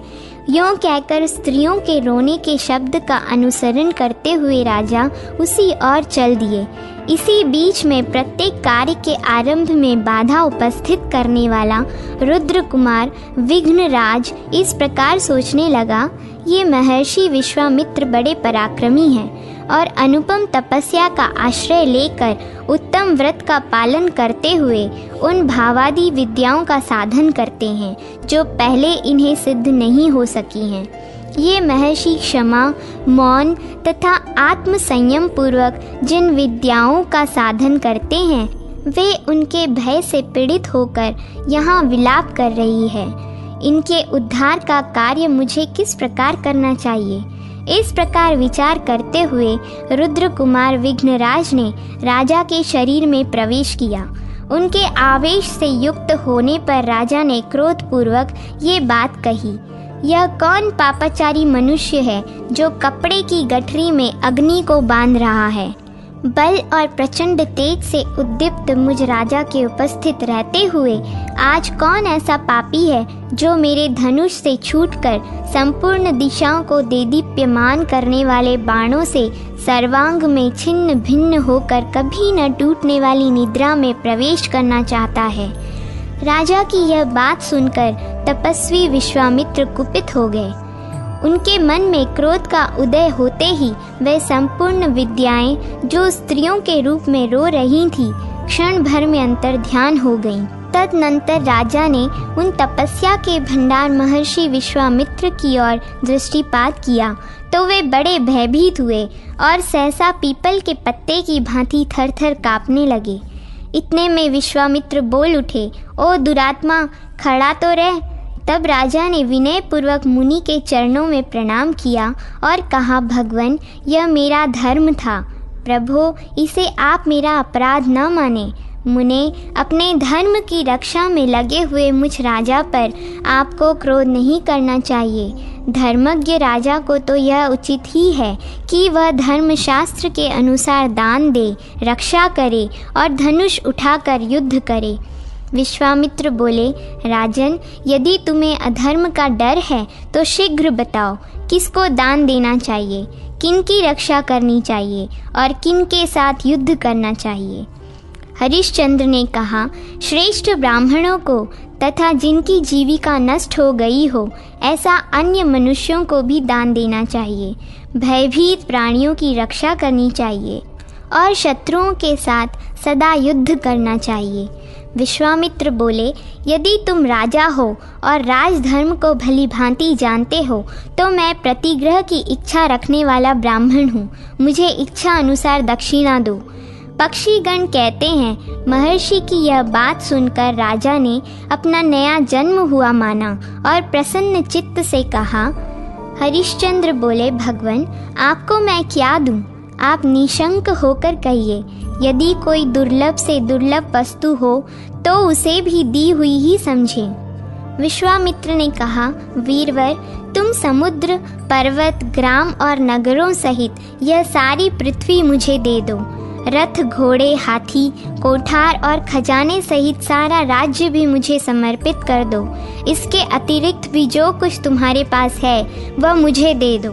केवल अपनी स्त्री, पुत्र और शरीर को अपने पास रख लो। साथ ही अपने धर्म को भी तुम ही रखो, क्योंकि वह सदा कर्ता के ही साथ रहता है। परलोक में जाने पर भी वह साथ जाता है। मुनि का यह वचन सुनकर राजा ने प्रसन्न चित्त से तथास्तु कहा। हाथ जोड़कर उनकी आज्ञा स्वीकार की। उस समय उनके मुख पर शोक या चिंता का कोई चिन्ह नहीं था। विश्वामित्र बोले, राजर्षि, यदि तुमने अपना राज्य, पृथ्वी, सेना और धन आदि सर्वस्व मुझे समर्पित कर दिया तो मुझ तपस्वी के इस राज्य में रहते किसका प्रभुत्व रहा? हरिश्चंद्र ने कहा, ब्राह्मण, मैंने जिस समय यह पृथ्वी दी है उसी समय आप मेरे भी स्वामी हो गए हैं। फिर आपके इस पृथ्वी के राजा होने की तो बात ही क्या है? विश्वामित्र बोले, राजन, यदि तुमने यह सारी पृथ्वी मुझे दान कर दी तो जहाँ जहाँ मेरा प्रभुत्व हो वहाँ से तुम्हें निकल जाना चाहिए। करधनी आदि समस्त आभूषणों का संग्रह यहीं छोड़कर तुम वल्कल का वस्त्र लपेट लो और अपनी पत्नी तथा पुत्र के साथ चले जाओ। बहुत अच्छा कहकर राजा हरिश्चंद्र अपनी पत्नी शैब्या तथा पुत्र रोहिताश्व को साथ ले वहां से जाने लगे। उस समय विश्वामित्र ने उनका मार्ग रोककर कहा, मुझे राजसूय यज्ञ की दक्षिणा दिए बिना ही तुम कहाँ जा रहे हो? हरिश्चंद्र बोले, भगवन, यह अकंटक राज्य तो मैंने आपको दे ही दिया। अब तो मेरे पास ये 3 शरीर ही शेष बचे हैं। विश्वामित्र ने कहा, तो भी तुम्हें मुझे यज्ञ की दक्षिणा तो देनी ही चाहिए। विशेषतः ब्राह्मणों को कुछ देने की प्रतिज्ञा करके यदि न दिया जाए तो वह प्रतिज्ञा भंग का दोष उस व्यक्ति का नाश कर डालता है। राजन, राजसूय यज्ञ में ब्राह्मणों को जितने से संतोष हो उस यज्ञ की उतनी ही दक्षिणा देनी चाहिए। तुमने ही पहले प्रतिज्ञा की है कि देने की घोषणा कर देने पर अवश्य देना चाहिए। आतताइयों से युद्ध करना चाहिए तथा आर्तजनों की रक्षा करनी चाहिए। हरिश्चंद्र बोले, भगवन, इस समय मेरे पास कुछ भी नहीं है। समयानुसार अवश्य आपको दूंगा। विश्वामित्र ने कहा, राजन, इसके लिए मुझे कितने समय तक प्रतीक्षा करनी होगी? शीघ्र बताओ। हरिश्चंद्र बोले, ब्रह्मर्षि, मैं 1 महीने में आपको दक्षिणा के लिए धन दूंगा। इस समय मेरे पास धन नहीं है, अतः मुझे जाने की आज्ञा दीजिए। विश्वामित्र ने कहा, नृपश्रेष्ठ, जाओ जाओ, अपने धर्म का पालन करो, तुम्हारा मार्ग कल्याणमय हो। पक्षी कहते हैं, विश्वामित्र ने जब जाओ कहकर जाने की आज्ञा दी तब राजा हरिश्चंद्र नगर से चले गए। उनके पीछे उनकी प्यारी पत्नी शैब्या भी चली, जो पैदल चलने के योग्य कदापि नहीं थी। रानी और राजकुमार सहित राजा हरिश्चंद्र को नगर से निकलते देख उनके अनुयायी सेवकगण तथा पूर्ववासी मनुष्य विलाप करने लगे। हाँ नाथ, हम पीड़ितों का आप क्यों परित्याग कर रहे हैं? राजन, आप धर्म में तत्पर रहने वाले तथा पूर्ववासियों पर कृपा रखने वाले हैं। राजश्री, यदि आप धर्म समझें तो हमें भी अपने साथ ले चलें। महाराज, 2 घड़ी तो ठहर जाइए। हमारे नेत्र रूपी भ्रमर आपके मुखारविंद की रूप सुधा का पान कर लें, फिर हमें कब आपके दर्शन का सौभाग्य प्राप्त होगा। हाय, जिन महाराज के आगे आगे चलने पर पीछे से कितने ही राजा चला करते थे, आज उन्हीं के पीछे उनकी यह रानी अपने बालक पुत्र को गोद लेकर चल रही है। यात्रा के समय जिनके सेवक भी हाथियों पर बैठकर आगे जाते थे, वे ही महाराज हरिश्चंद्र आज पैदल चल रहे हैं। हाँ राजन, मनोहर भौहों, चिकनी त्वचा तथा ऊंची नासिका से सुशोभित आपका सुकुमार मुख मार्ग में धूलि से धूसरित एवं क्लेश युक्त होकर न जाने कैसी दशा को प्राप्त होगा। नृपश्रेष्ठ, ठहर जाइए, यहीं अपने धर्म का पालन कीजिए। क्रूरता का परित्याग ही सबसे बड़ा धर्म है। विशेषतः क्षत्रियों के लिए तो यही सबसे उत्तम है। नाथ, अब हमें स्त्री, पुत्र, धन, धान्य आदि से क्या लेना है? यह सब छोड़कर हम लोग आपके साथ छाया की भांति रहेंगे। हाँ नाथ, हाँ महाराज, हाँ स्वामी, आप हमें क्यों त्याग रहे हैं? जहाँ आप रहेंगे वहीं हम भी रहेंगे। जहाँ आप हैं वहीं सुख है, जहाँ आप हैं वहीं नगर है, और जहाँ हमारे महाराज आप हैं वहीं हमारे लिए स्वर्ग है। पूर्ववासियों की ये बातें सुनकर राजा हरिश्चंद्र शोकमग्न हो उन पर दया करने के लिए ही मार्ग में उस समय ठहर गए। विश्वामित्र ने देखा राजा का चित्त पूर्ववासियों के वचनों से व्याकुल हो उठा है। तब वे उनके पास आ पहुँचे और रोष तथा अमर्ष से आंखें फाड़ कर बोले, अरे तू तो बड़ा दुराचारी, झूठा और कपटपूर्ण बातें करने वाला है। धिक्कार है तुझे, जो मुझे राज्य देकर फिर उसे वापस ले लेना चाहता है। विश्वामित्र का यह कठोर वचन सुनकर राजा कांप उठे और जाता हूँ कहकर अपनी पत्नी का हाथ पकड़कर खींचते हुए शीघ्रतापूर्वक चले। राजा अपनी पत्नी को खींच रहे थे। वह सुकुमारी अबला चलने के परिश्रम से थक कर व्याकुल हो रही थी, तो भी विश्वामित्र ने सहसा उसकी पीठ पर डंडे से प्रहार किया। महारानी को इस प्रकार मार खाते देख महाराज हरिश्चंद्र दुख से आतुर होकर केवल इतना ही कह सके, भगवान जाता हूँ। उनके मुख से और कोई बात नहीं निकल सकी। उस समय परम दयालु 5 विश्वे देव आपस में इस प्रकार कहने लगे, ओह, यह विश्वामित्र तो बड़ा पापी है, न जाने किन लोकों में जाएगा। इनसे यज्ञकर्ताओं में श्रेष्ठ इन महाराज को अपने राज्य से नीचे उतार दिया है। विश्वे देवों की यह बात सुनकर विश्वामित्र को बड़ा रोष हुआ। उन्होंने उन सब को शाप देते हुए कहा, तुम लोग मनुष्य हो जाओ। फिर उनके अनुनय विनय से प्रसन्न होकर उन महामुनि ने कहा, मनुष्य होने पर भी तुम्हारे कोई संतान नहीं होगी, तुम विवाह भी नहीं करोगे, तुम्हारे मन में किसी के प्रति ईर्ष्या और द्वेष भी नहीं होगा, तुम पुनः काम क्रोध से मुक्त होकर देवत्व को प्राप्त कर लोगे। तदनंतर वे विश्वदेव अपने अंश से कुरुवंशियों के घर में अवतीर्ण हुए। वे ही द्रौपदी के गर्भ से उत्पन्न 5 पांडव कुमार थे। महामुनि विश्वामित्र के शाप से ही उनका विवाह नहीं हुआ। जैमिनी, इस प्रकार हमने पांडव कुमारों की कथा से संबंध रखने वाली बातें तुम्हें बतला दी। अब और क्या सुनना चाहते हो? जैमिनी बोले, आप लोगों ने क्रमशः मेरे प्रश्नों के उत्तर में ये सारी बातें बताईं। अब मुझे हरिश्चंद्र की शेष कथा सुनने के लिए बड़ा कौतूहल हो रहा है। अहो, उन महात्मा ने बहुत बड़ा कष्ट उठाया।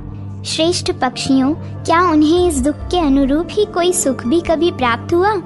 पक्षियों ने कहा। विश्वामित्र की बात सुनकर राजा दुखी हो धीरे धीरे आगे बढ़े। उनके पीछे नन्हे से पुत्र को गोद लिए रानी शैब्या चल रही थी। दिव्य वाराणसीपुरी के पास पहुंचकर राजा ने विचार किया कि यह काशी मनुष्य की भोग्य भूमि नहीं है, इस पर केवल शूलपाणी भगवान शंकर का अधिकार है, अतः यह मेरे राज्य से बाहर है। ऐसा निश्चय करके दुख से पीड़ित हो उन्होंने अपनी अनुकूल पत्नी के साथ पैदल ही काशी में प्रवेश किया। पुरी में प्रवेश करते ही उन्हें महर्षि विश्वामित्र सामने खड़े दिखाई दिए। उन्हें उपस्थित देख राजा हरिश्चंद्र हाथ जोड़कर विनीत भाव से खड़े हो गए और बोले, मुने, ये मेरे प्राण, यह पुत्र और यह पत्नी यहाँ प्रस्तुत हैं। इनमें से जिसकी आपको आवश्यकता हो उसे उत्तम अर्घ के रूप में स्वीकार कीजिए, अथवा हम लोग यदि आपकी कोई और सेवा कर सकते हों तो उसके लिए भी आज्ञा दीजिए। विश्वामित्र बोले, राजर्षि, आज 1 मास पूर्ण हो गया। यदि आपको अपनी बात का स्मरण हो तो मुझे राजसूय यज्ञ के लिए दक्षिणा दीजिए। हरिश्चंद्र ने कहा, तपोधन, अभी आज ही महीना पूरा हो रहा है, उसमें आधा दिन शेष है। इतने समय तक और प्रतीक्षा कीजिए, अब अधिक देरी नहीं होगी। विश्वामित्र बोले, महाराज ऐसा ही सही, मैं फिर आऊँगा। यदि आज मुझे दक्षिणा न दोगे तो मैं तुम्हें शाप दे दूंगा। यूँ कहकर विश्वामित्र चले गए। उस समय राजा इस चिंता में पड़े कि पहले स्वीकार की हुई दक्षिणा मैं इन्हें किस प्रकार दूं? क्या मैं अपने प्राण त्याग दूं? इस अकिंचन दशा में किधर जाऊं? यदि प्रतिज्ञा की हुई दक्षिणा दिए बिना ही मर जाऊं तो ब्राह्मण के धन का अपहरण करने के कारण पापात्मा समझा जाऊंगा और मुझे अधम से अधम कीट योनि में जन्म लेना पड़ेगा, अथवा यह दक्षिणा चुकाने के लिए अपने को बेचकर किसी की दास्ता स्वीकार कर लूं। बस अपने को बेचना ही ठीक है।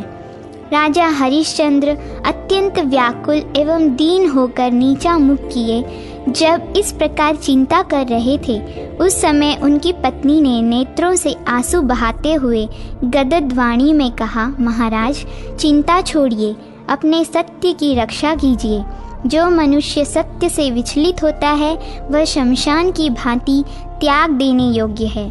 नरश्रेष्ठ, पुरुष के लिए अपने सत्य की रक्षा से बढ़कर दूसरा कोई धर्म नहीं बतलाया गया है। जिसका वचन निरर्थक हो जाता है उसके अग्निहोत्र, स्वाध्याय तथा दान आदि संपूर्ण कर्म निष्फल हो जाते हैं। धर्म शास्त्रों में बुद्धिमान पुरुषों ने सत्य को ही संसार सागर से तारने के लिए सर्वोत्तम साधन बताया है। इसी प्रकार जिनका मन अपने वश में नहीं है, ऐसे पुरुषों को पतन के गर्त में गिराने के लिए असत्य को ही प्रधान कारण बताया गया है। कृति नाम के राजा 7 अश्वमेध और एक राजसूय यज्ञ का अनुष्ठान करके भी एक ही बार असत्य बोलने के कारण स्वर्ग से गिर गए थे। महाराज, मुझसे पुत्र का जन्म हो चुका है। इतना कहकर रानी शैब्या फूट फूट कर रोने लगी। हरिश्चंद्र बोले, कल्याणी, यह संताप छोड़ो और जो कुछ कहना चाहती हो उसे साफ साफ कहो। रानी ने कहा, महाराज, मुझसे पुत्र का जन्म हो चुका है। श्रेष्ठ पुरुष स्त्री संग्रह का फल पुत्र ही बतलाते हैं। वह फल आपको मिल चुका है, अतः मुझी को बेचकर ब्राह्मण को दक्षिणा चुका दीजिए। महारानी का यह वचन सुनकर राजा हरिश्चंद्र मूर्छित हो गए। फिर होश में आने पर वे अत्यंत दुखी होकर विलाप करने लगे। कल्याणी, यह महान दुख की बात है जो तुम मुझसे ऐसा कह रही हो। यूँ कहकर नरश्रेष्ठ हरिश्चंद्र पृथ्वी पर गिर पड़े और मूर्छित हो गए। महाराज हरिश्चंद्र को पृथ्वी पर पड़ा देख रानी अत्यंत दुखित होकर बड़ी करुणा के साथ बोली, हाँ महाराज, यह किसका चीता हुआ अनिष्ट फल आपको प्राप्त हुआ है?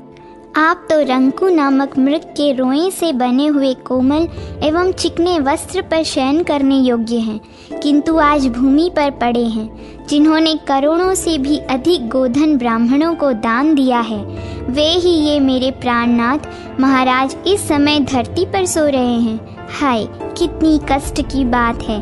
अरे ओ दुर्देव, इन महाराज ने तेरा क्या बिगाड़ा था जो इंद्र और भगवान विष्णु के तुल्य होकर भी ये यहाँ मूर्छित दशा में पड़े हैं। इतना कहकर सुंदरी शैब्या पति के दुखों के असह्य बोझ से पीड़ित हो स्वयं भी मूर्छित होकर गिर पड़ी। इसी बीच में महातपस्वी विश्वामित्र जी भी वहाँ आ धमके।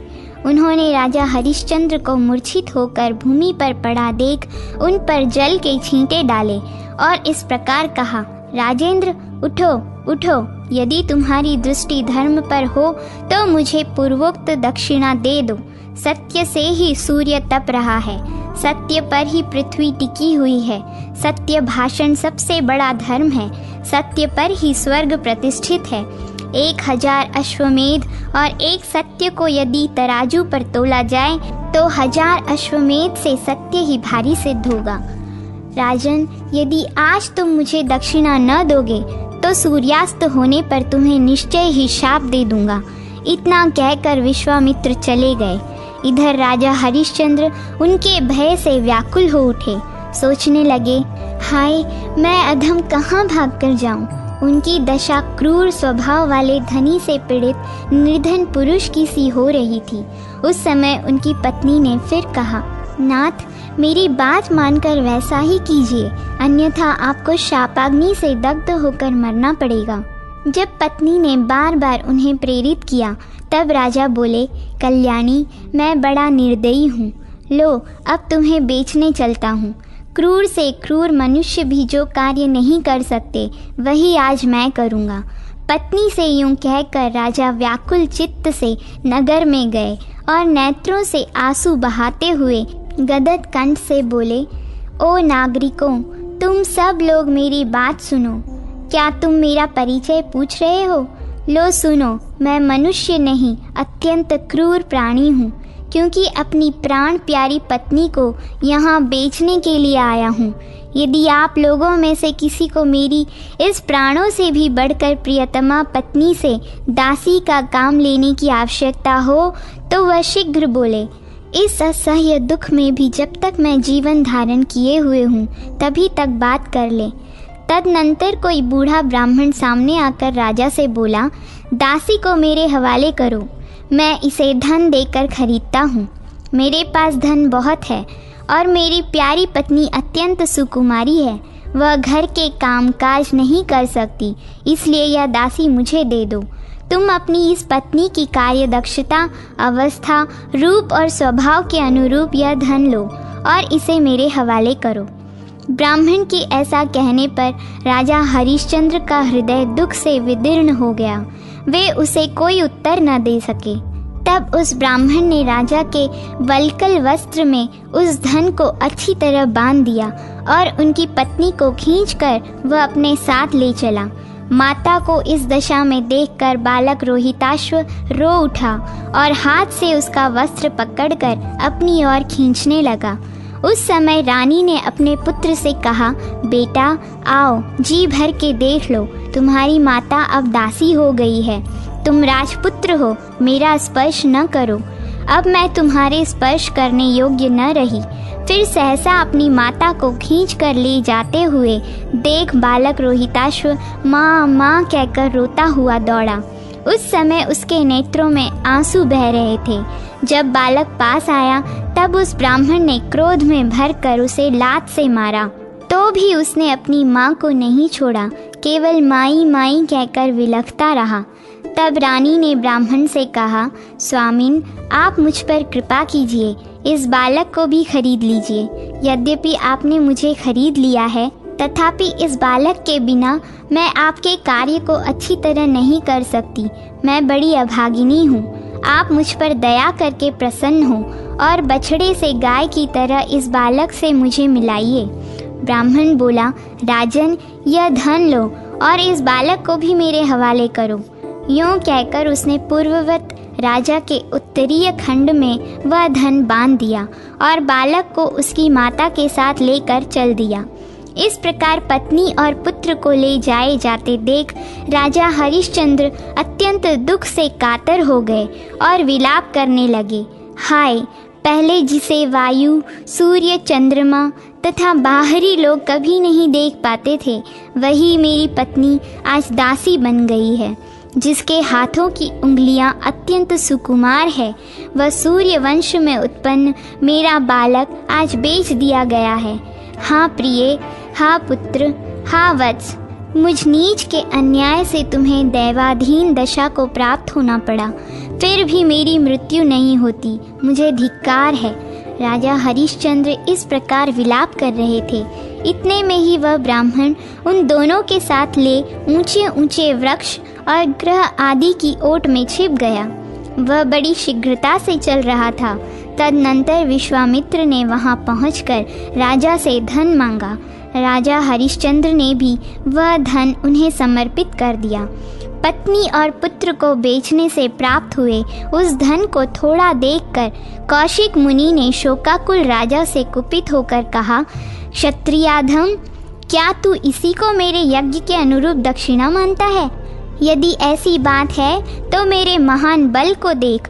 अपनी भली भांति की हुई तपस्या का, निर्मल ब्राह्मणत्व का, उग्र प्रभाव का तथा विशुद्ध स्वाध्याय का बल तुझे दिखाता हूँ। हरिश्चंद्र ने कहा, भगवन, कुछ काल और प्रतीक्षा कीजिए और भी दक्षिणा दूंगा। इस समय नहीं है, मेरी पत्नी और पुत्र बिक चुके हैं। विश्वामित्र ने कहा, राजन, दिन का चौथा भाग शेष है, इतने ही समय तक मुझे प्रतीक्षा करनी है। बस इसके उत्तर में तुम्हें कुछ कहने की आवश्यकता नहीं है। राजा हरिश्चंद्र से इस प्रकार निर्दयतापूर्ण निष्ठुर वचन कहकर और उस धन को लेकर कोप में भरे हुए विश्वामित्र तुरंत वहां से चल दिए। उनके जाने पर राजा भय और शोक के समुद्र में डूब गए। उन्होंने सब प्रकार विचार करके अपना कर्तव्य निश्चित किया और नीचा मुंह करके आवाज लगाई, जो मनुष्य मुझे धन से खरीद कर दास का काम लेना चाहता हो, वह सूर्य के रहते रहते शीघ्र ही बोले। उसी समय धर्म चांडाल का रूप धारण करके तुरंत वहां आए। उस चांडाल के शरीर से दुर्गंध निकल रही थी। विकृत आकार, रूखा बदन, दाढ़ी मूछें बड़ी हुई और दांत निकले हुए थे। निर्दयता की तो वह मूर्ति ही था। काला रंग, लंबा पेट, पीलापन लिए हुए रूखे नेत्र और कठोर बाणी, यही उसका हुलिया था। उसने झुंड के झुंड पक्षियों को पकड़ रखा था। मुर्दों पर चढ़ी हुई मालाओं से वह अलंकृत था। उसने एक हाथ में खोपड़ी और दूसरे में लाठी ले रखी थी। उसका मुंह बहुत बड़ा था। वह देखने में भयानक तथा बारंबार बहुत बकवाद करने वाला था। कुत्तों से घिरे होने के कारण उसकी भयंकरता और भी बढ़ गई थी। चांडाल बोला, मुझे तुम्हारी आवश्यकता है। तुम शीघ्र ही अपनी कीमत बताओ। थोड़े अथवा बहुत, जितने धन से तुम प्राप्त हो सको उसे कहो। चांडाल की दृष्टि से क्रूरता टपक रही थी। वह बड़ी निष्ठुरता के साथ बातें करता था। देखने से अत्यंत दुराचारी प्रतीत होता था। इस रूप में उसे देखकर राजा ने पूछा, तू कौन है? चांडाल ने कहा, मैं चांडाल हूँ। इस श्रेष्ठ नगरी में मुझे सब लोग प्रवीर के नाम से पुकारते हैं। मैं वध्य मनुष्यों का वध करने वाला और मुर्दों का वस्त्र लेने वाला प्रसिद्ध हूँ। हरिश्चंद्र बोले, मैं चांडाल का दास होना नहीं चाहता। वह बहुत ही निंदित कर्म है। शापाग्नि से जल मरना अच्छा, किंतु चांडाल के अधीन होना कदापि अच्छा नहीं है। वे इस प्रकार कह ही रहे थे कि महान तपस्वी विश्वामित्र मुनि आ पहुँचे और क्रोध एवं अमर्ष से आंखें फाड़कर राजा से बोले, यह चांडाल तुम्हें बहुत सा धन देने के लिए उपस्थित है। उसे ग्रहण करके मुझे यज्ञ की पूरी दक्षिणा क्यों नहीं देते? यदि तुम चांडाल के हाथ अपने को बेचकर उससे मिला हुआ धन मुझे नहीं दोगे तो मैं निस्संदेह तुम्हें शाप दे दूंगा। हरिश्चंद्र ने कहा, ब्रह्मर्षि, मैं आपका दास हूँ, दुखी हूँ, भयभीत हूँ और विशेषतः आपका भक्त हूँ। आप मुझ पर कृपा करें। चांडाल का संपर्क बड़ा ही निंदनीय है। मुनि श्रेष्ठ, शेष धन के बदले मैं आपका ही सब कार्य करने वाला, आपके अधीन रहने वाला तथा आपकी इच्छा के अनुसार चलने वाला दास बनकर रहूँगा। विश्वामित्र बोले, यदि तुम मेरे दास हो तो मैंने 1 अरब स्वर्ण मुद्रा लेकर तुम्हें चांडाल को दे दिया। अब तुम उसके दास हो। मुनि के ऐसा कहने पर चांडाल मन ही मन बहुत प्रसन्न हुआ। उसने विश्वामित्र को धन देकर राजा को बांध लिया और उन्हें डंडों की मार से अचेत सा करता हुआ वह अपने घर की ओर ले चला। उस समय राजा की इंद्रियां अत्यंत व्याकुल हो गई थीं। तदनंतर राजा हरिश्चंद्र चांडाल के घर में रहने लगे। वे प्रतिदिन सवेरे, दोपहर और शाम को निम्नांकित बातें गुनगुनाया करते थे। हाय मेरी दीन मुखी पत्नी अपने आगे दीन मुख बालक रोहिताश्व को देखकर अत्यंत दुख में मग्न हो जाती होगी और उस समय इस आशा से कि राजा धन कमाकर हम दोनों को छुड़ाएंगे बारंबार मेरा स्मरण करती होगी। उसे इस बात का पता न होगा कि मैं ब्राह्मण को और भी अधिक धन देकर अत्यंत पापमय संसर्ग में जीवन व्यतीत कर रहा हूँ। राज्य का नाश, सुहृदयों का त्याग, पत्नी और पुत्र का विक्रय तथा अंत में चांडालत्व की प्राप्ति हो, यह एक के बाद एक दुख की कैसी परंपरा चली आती है। इस प्रकार वे चांडाल के घर में रहते हुए प्रतिदिन अपने प्रिय पुत्र तथा अनुकूल पत्नी का स्मरण किया करते थे। अपना सर्वस्व छीन जाने के कारण राजा बहुत व्याकुल रहते थे। कुछ काल के बाद राजा हरिश्चंद्र चांडाल के वश में होने के कारण शमशान घाट पर मुर्दों के कपड़े संग्रह करने में काम में नियुक्त हुए। चांडाल ने उन्हें आज्ञा दी थी कि तुम मुर्दों के आने की प्रतीक्षा में रात दिन यहीं रहो। यह आदेश पाकर राजा काशीपुरी के दक्षिण शमशान भूमि में बने हुए शव मंदिर में गए। उस शमशान में बड़ा भयंकर शब्द होता था। वहाँ सैकड़ों सियारिनें भरी रहती थीं। चारों ओर मुर्दों की खोपड़ियाँ बिखरी पड़ी थीं।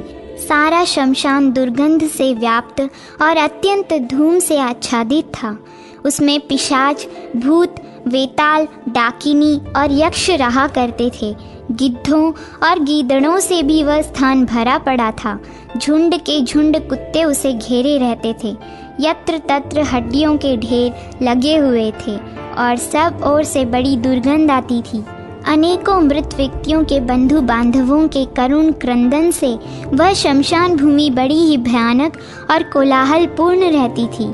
हा पुत्र, हा मित्र, हा बंधु, हा भ्राता, हा वत्स, हा प्रियतम, हा पतिदेव, हाय बहन, हाय माता, हाय मामा, हा पितामह, हा मातामह, हा पिताजी, हा पौत्र, हा बांधव, तुम कहाँ चले गए, लौट आओ। इस प्रकार विलाप करने वालों की करुणापूर्ण ध्वनि वहाँ जोर जोर से सुनाई पड़ती थी। ऐसी भूमि में निवास करने के कारण राजा न रात में सो पाते थे न दिन में, बारंबार हाहाकार करते रहते थे। इस प्रकार उनके 12 महीने 100 वर्षों के समान बीते।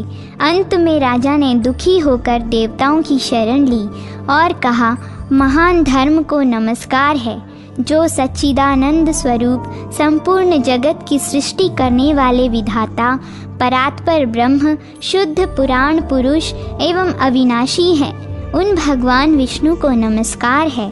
देवगुरु बृहस्पति, तुम्हें नमस्कार है। इंद्र को भी नमस्कार है। यूँ कहकर राजा पुनः चांडाल के कार्य में लग गए। तदनंतर महाराज हरिश्चंद्र की पत्नी शैब्या सांप के काटने से मरे हुए अपने बालक को गोद में उठाए विलाप करती हुई शमशान भूमि में आई। वह बार बार यही कहती थी, हा वत्स, हा पुत्र, हा शिशु। उसका शरीर अत्यंत दुर्बल हो गया था, कांति मलिन पड़ गई थी, मन बेचैन था, सिर के बालों में धूल जम गई थी। शैब्या के विलाप का शब्द सुनकर राजा हरिश्चंद्र तुरंत उसके पास आए। उन्हें आशा थी वहाँ भी मुर्दे के शरीर का कफन मिलेगा। वे जोर जोर से रोती हुई अपनी पत्नी को पहचान न सके।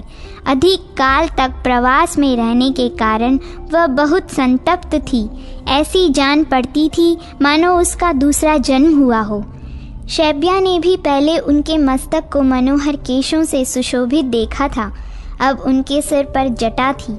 वे सूखे हुए वृक्ष के समान जान पड़ते थे। इस अवस्था में वह भी अपने पति को न पहचान सकी। राजा ने काले कपड़े में लिपटे हुए बालक को, जिसे सांप ने काट खाया था तथा जिसके अंगों में रजोचित चिन्ह दिखाई देते थे, जब देखा तो उन्हें बड़ी चिंता हुई। वे सोचने लगे, हो, बड़े कष्ट की बात है। यह बालक किसी राजा के कुल में उत्पन्न हुआ था, किंतु दुरात्मा काल ने इसे किसी और ही दशा को पहुंचा दिया। अपनी माता की गोद में पड़े हुए इस बालक को देखकर मुझे कमल के समान नेत्रों वाला अपना पुत्र रोहिताश्व याद आ रहा है। यदि उसे भयंकर काल ने अपना ग्रास न बनाया होगा तो वह मेरा लाडला भी इसी उम्र का हुआ होगा। इतने में ही रानी ने विलाप करते हुए कहा, हाँ वत्स, किसी पाप के कारण ही यह अत्यंत भयंकर दुख आ पड़ा है, जिसका कभी अंत ही नहीं आता। हाँ प्राणनाथ, आप कहाँ हैं? ओ विधाता, तूने राज्य का नाश किया, सुहृदयों से विछो कराया और स्त्री तथा पुत्र को भी बिकवा दिया। अरे तूने राजश्री हरिश्चंद्र की कौन सी दुर्दशा नहीं की। रानी का यह वचन सुनकर अपने पद से भ्रष्ट हुए राजा हरिश्चंद्र ने अपनी प्राण प्यारी पत्नी तथा मृत्यु के मुख में पड़े हुए पुत्र को पहचान लिया। ओह, कितने कष्ट की बात है, यह शैब्या इस अवस्था में, और यह मेरा वही पुत्र है। यूं कहते हुए वे दुख से संतप्त होकर रोते रोते मूर्छित हो गए। इस अवस्था में पहुँचे हुए राजा को पहचान कर रानी को भी बड़ा दुख हुआ। वह भी मूर्छित होकर धरती पर गिर पड़ी। उसका शरीर निश्चेष्ट हो गया था। फिर थोड़ी देर बाद होश में आने पर महाराज और महारानी दोनों साथ ही साथ शोक के भार से पीड़ित एवं संतप्त हो विलाप करने लगे। राजा ने कहा, हाँ वत्स, सुंदर नेत्र, भौह, नासिका और बालों से युक्त तुम्हारा यह सुकुमार एवं दीन मुख देखकर मेरा हृदय क्यों नहीं विदीर्ण हो जाता। हाँ बेटा, तुम मेरे अंग प्रत्यंग से उत्पन्न तथा मन और हृदय को आनंद देने वाले थे, किंतु मुझ जैसे दुष्ट पिता ने तुम्हें एक साधारण वस्तु की भांति बेच डाला। हाय, दुर्देव रूपी क्रूर सर्प ने सब प्रकार के साधन और वैभव से पूर्ण मेरे महान राज्य का अपहरण करके अब मेरे पुत्र को भी काट खाया। दैव रूपी सर्प से डसे हुए अपने पुत्र के मुख कमल को देखते हुए भी मैं इस समय उसी के भयंकर विष के प्रभाव से अंधा हो रहा हूँ। आंसू बहाते हुए गदगद कंठ से यूं कहकर राजा ने बालक को उठाकर छाती से लगा लिया और मूर्छा से निश्चेष्ट होकर पृथ्वी पर गिर पड़े। उस समय रानी इस प्रकार बोली, ये तो वही नरश्रेष्ठ जान पड़ते हैं, केवल स्वर से इनकी पहचान हो रही है।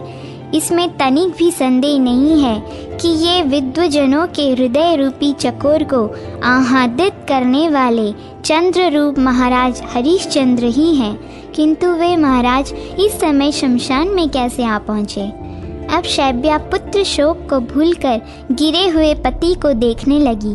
पति और पुत्र दोनों की चिंता से पीड़ित, विस्मित एवं दीन हुई रानी जब पति की दशा का निरीक्षण कर रही थी, उस समय उसकी दृष्टि अपने स्वामी के उस दंड पर पड़ी, जो बहुत ही घृणित एवं चांडाल के धारण करने योग्य था। यह देखते ही वह बेहोश होकर गिर पड़ी। फिर धीरे धीरे जब चेत हुआ तो गदगद वाणी में कहने लगी, ओ देव, तूने देवता के समान कांतिमान इन महाराज को चांडाल की दशा को पहुंचा दिया। तूने इनके राज्य का नाश, सुहृदयों का त्याग और स्त्री पुत्र का विक्रय कराकर भी इन्हें नहीं छोड़ा। आखिर इन्हें राजा से चांडाल बना दिया। हाँ राजन, आज मैं आपके पास छत्र, झारी, चंवर और व्यंजन कुछ भी नहीं देखती। यह विधाता का कैसा विपरीत भाव है।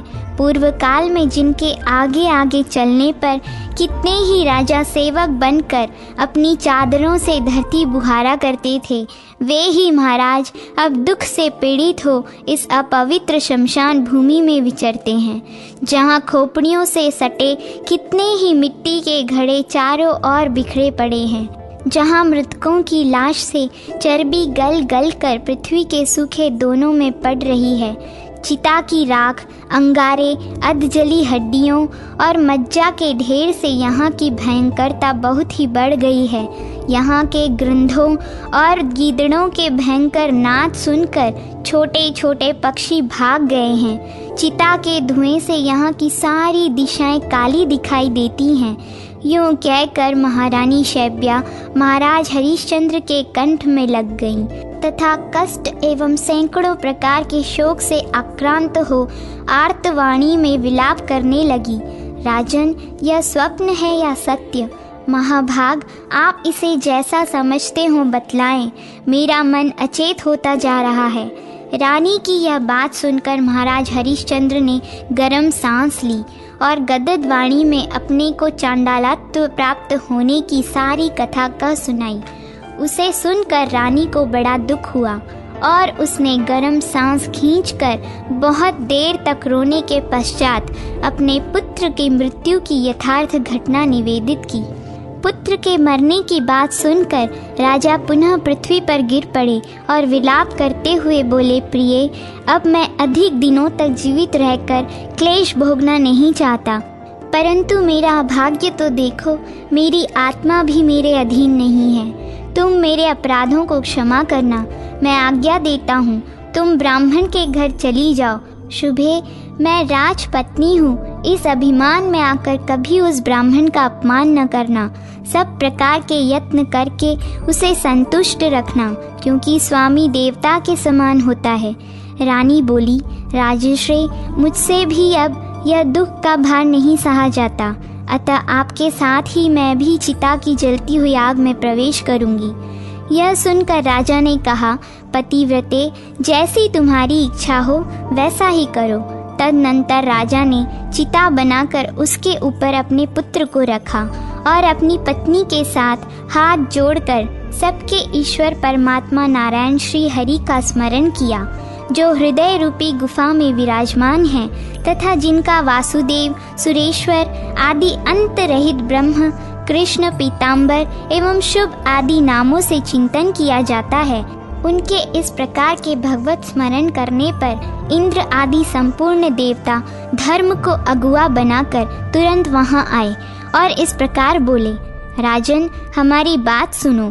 तुम्हारे स्मरण करने पर संपूर्ण देवता यहाँ उपस्थित हुए हैं। ये साक्षात पितामह ब्रह्मा जी हैं और ये स्वयं भगवान धर्म हैं। इनके सिवा साध्य गण, विश्वेदेव, मरुदण और लोकपाल भी अपने वाहनों सहित पधारे हैं। नाग, सिद्ध, गंधर्व, रुद्र, अश्विनी कुमार तथा और भी बहुत से देवता यहाँ उपस्थित हुए हैं। साथ ही बाबा विश्वामित्र जी भी हैं। तत्पश्चात धर्म ने कहा, राजन, प्राण त्यागने का साहस न करो। मैं साक्षात धर्म तुम्हारे पास आया हूँ। तुमने अपनी क्षमा, इंद्रिय संयम तथा सत्य आदि गुणों से मुझे संतुष्ट किया है। इंद्र बोले, महाभाग हरिश्चंद्र, मैं इंद्र तुम्हारे पास आया हूँ। तुमने स्त्री पुत्र के साथ सनातन लोकों पर अधिकार प्राप्त किया है। राजन, पत्नी और पुत्र को साथ लेकर स्वर्ग लोक को चलो, जिसे तुमने अपने शुभ कर्मों से प्राप्त किया है तथा जो दूसरे मनुष्यों के लिए अत्यंत दुर्लभ है। इसके बाद इंद्र ने चिता के ऊपर आकाश से अमृत की वृष्टि की, जो अकाल मृत्यु का निवारण करने वाली है। फिर फूलों की वर्षा होने लगी। देवताओं की दुंदुभी जोर जोर से बज उठी। इस प्रकार वहां एकत्रित हुए देवताओं के समाज में महात्मा राजा का पुत्र रोहिताश्व चिता से जीवित हो उठा। उसका शरीर सुकुमार और स्वस्थ था। उसकी इंद्रियों और मन में प्रसन्नता थी। फिर तो महाराज हरिश्चंद्र ने अपने पुत्र को तुरंत छाती से लगा लिया। वे स्त्री सहित पूर्ववत तेज और कांति से संपन्न हो गए। उनकी देह पर दिव्य हार और वस्त्र शोभा पाने लगे। राजा स्वस्थ एवं पूर्ण मनोरथ हो परम आनंद में निमग्न हो गए। उस समय इंद्र ने पुनः उनसे कहा, महाभाग, स्त्री और पुत्र सहित तुम्हें उत्तम गति प्राप्त होगी, अतः अपने कर्मों के फल भोगने के लिए दिव्य लोक को चलो। हरिश्चंद्र ने कहा, देवराज, मैं अपने स्वामी चांडाल की आज्ञा लिए बिना तथा उसके ऋण से उद्धार पाए बिना देवलोक को नहीं चल सकूंगा। धर्म बोले, राजन, तुम्हारे इस भावी संकट को जानकर मैंने ही माया से अपने को चंडाल के रूप में प्रकट किया तथा चांडालत्व का प्रदर्शन किया था। इंद्र ने कहा, हरिश्चंद्र, पृथ्वी के समस्त मनुष्य जिस परम धाम के लिए प्रार्थना करते हैं, केवल पुण्यवान मनुष्यों को प्राप्त होने वाले उस धाम को चलो। हरिश्चंद्र बोले, देवराज, आपको नमस्कार है। मेरा यह वचन सुनिए। आप मुझ पर प्रसन्न हैं, अतएव मैं विनीत भाव से आपके सम्मुख कुछ निवेदन करता हूँ। अयोध्या के सब मनुष्य मेरे विरह शोक में मग्न हैं। आज उन्हें छोड़कर मैं दिव्य लोक को कैसे जाऊंगा? ब्राह्मण की हत्या, गुरु की हत्या, गौ का वध और स्त्री का वध, इन सब के समान ही भक्तों का त्याग करने में भी महान पाप बताया गया है। जो दोष रहित एवं त्यागने के अयोग्य भक्त पुरुष को त्याग देता है, उसे इहलोक या परलोक में कहीं भी सुख की प्राप्ति नहीं दिखाई देती। इसलिए इंद्र, आप स्वर्ग को लौट जाइए। सुरेश्वर, यदि अयोध्यावासी पुरुष मेरे साथ ही स्वर्ग चल सके तब तो मैं भी चलूँगा, अन्यथा उन्हीं के साथ नरक में भी जाना मुझे स्वीकार है। इंद्र ने कहा, राजन, उन सब लोगों के पृथक पृथक नाना प्रकार के बहुत से पुण्य और पाप हैं, फिर तुम स्वर्ग को सबका भोग्य बनाकर वहाँ कैसे चल सकोगे? हरिश्चंद्र बोले, इंद्र, राजा अपने कुटुंबियों के ही प्रभाव से राज्य भोगता है। प्रजा वर्ग भी राजा का कुटुंबी ही है। उन्हीं के सहयोग से राजा बड़े बड़े यज्ञ करता, पोखरे खुदवाता और बगीचे आदि लगवाता है। यह सब कुछ मैंने अयोध्या वासियों के प्रभाव से किया है। अतः स्वर्ग के लोभ में पड़कर मैं अपने उपकारियों का त्याग नहीं कर सकता। देवेश, यदि मैंने कुछ भी पुण्य किया हो, दान, यज्ञ अथवा जप का अनुष्ठान मुझसे हुआ हो, उन सब का फल उन सब के साथ ही मुझे मिले, उसमें उनका समान अधिकार हो, ऐसा ही होगा। यूं कहकर त्रिभुवनपति इंद्र, धर्म और गाधी नंदन विश्वामित्र मन ही मन बहुत प्रसन्न हुए। लोगों पर अनुग्रह रखने वाले देवेंद्र ने स्वर्गलोक से भूतल तक करोड़ों विमानों का तांता बांध दिया। फिर चारों वर्णों और आश्रमों से युक्त अयोध्या नगर में प्रवेश करके राजा हरिश्चंद्र के समीप ही देवराज इंद्र ने कहा, प्रजाजनों, तुम सब लोग शीघ्र आओ। धर्म के प्रसाद से तुम सब लोगों को अत्यंत दुर्लभ स्वर्गलोक प्राप्त हुआ है। इंद्र की यह बात सुनकर महाराज हरिश्चंद्र की प्रसन्नता के लिए महातपस्वी विश्वामित्र ने राजकुमार रोहिताश्व को परम रमणीय अयोध्यापुरी में ला वहाँ राज्य सिंहासन पर अभिषिक्त कर दिया। देवताओं, मुनियों और सिद्धों के साथ रोहिताश्व का राज्याभिषेक करके राजा सहित सभी बंधु बांधव बहुत प्रसन्न हुए। उसके बाद वहाँ के सब लोग अपने पुत्र, भृत्य और स्त्रियों सहित स्वर्गलोक को चले। वे पग पग पर एक विमान से दूसरे विमान पर जा पहुँचते थे। विमानों के सहित यह अनुपम ऐश्वर्य पाकर महाराज हरिश्चंद्र बहुत प्रसन्न हुए। स्वर्ग में नगर के आकार वाले सुंदर विमानों में जो परकोटों से सुशोभित था, महाराज हरिश्चंद्र विराजमान हुए। उनकी यह समृद्धि देखकर सब शास्त्रों का तत्व जानने वाले दैत्याचार्य महाभाग शुक्र ने इस प्रकार उनका यशोगान किया। अहो, क्षमा का कैसा महात्म्यान है, दान का कितना महान फल है, जिससे हरिश्चंद्र अमरावतीपुरी में आए और इंद्रपद को प्राप्त हुए। पक्षीगण कहते हैं, जैमिनी जी, राजा हरिश्चंद्र का यह सारा चरित्र मैंने आपसे वर्णन किया। दुख में पड़ा हुआ जो मनुष्य इसका श्रवण करता है वह महान सुख पाता है। इसके श्रवण से पुत्रार्थी को पुत्र, सुखार्थी को सुख, स्त्री की इच्छा रखने वाले को स्त्री और राज्य की कामना वाले को राज्य की प्राप्ति होती है। उसकी संग्राम में विजय होती है और वह कभी नरक में नहीं पड़ता है। पिता पुत्र संवाद का